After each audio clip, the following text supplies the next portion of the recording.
We're back with Asbo 42 again, and not long, well, immediately after I stopped filming the last clip actually, I checked a few things.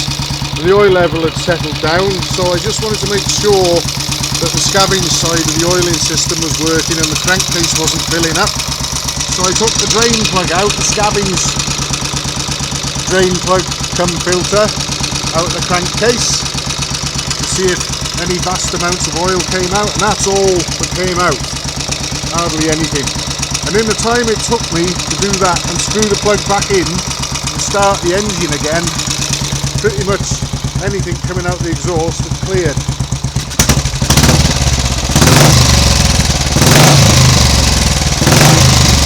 So I think most of it was oil from when I reassembled the top end, and a bit of condensation gathered up in the silencer.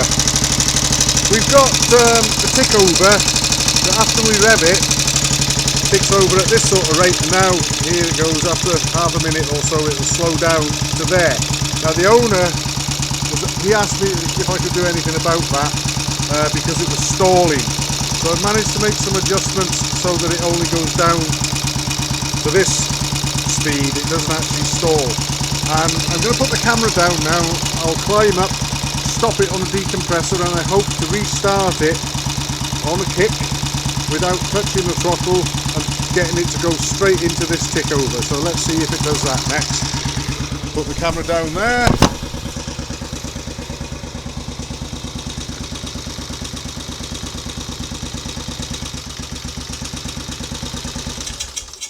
Okay, stop the engine, not touching the throttle.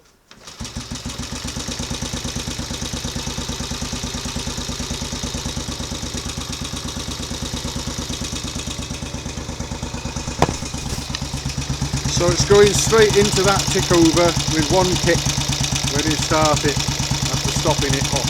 So I'll be putting a few miles on this, of course, to sort of make a few checks and satisfy myself that everything is alright, but it's sounding well enough, doesn't seem to be leaking any oil, and that smoke settled down as well. Bear in mind we've got brand new piston, brand new rings, so this will all have to be running again. And I think the piston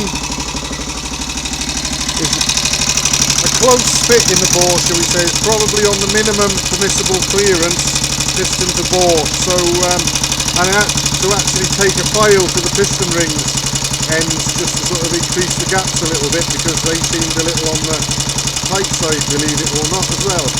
So I've got all my piston ring gaps sort of round about the 12 to 15 thou, and the largest gap at the top ring, obviously, because that gets the most heat. I think I've got about between 12 and 15 on that one, and probably between 10 and 12 on the second compression ring and the oil ring.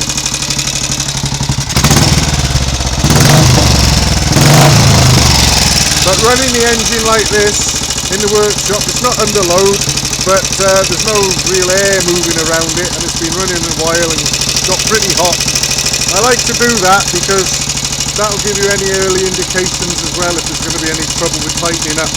And if the engine were to tighten up at a tick over without any load on it, it would just slow down and stop without really doing any harm. Unlike if you're gunning it up a hill, making it pull hard, if it seizes up under those sort of circumstances, well then you're going to probably do a lot of damage. But I think this is ready to probably go out on the road. So that's probably what I'll do sometime soon.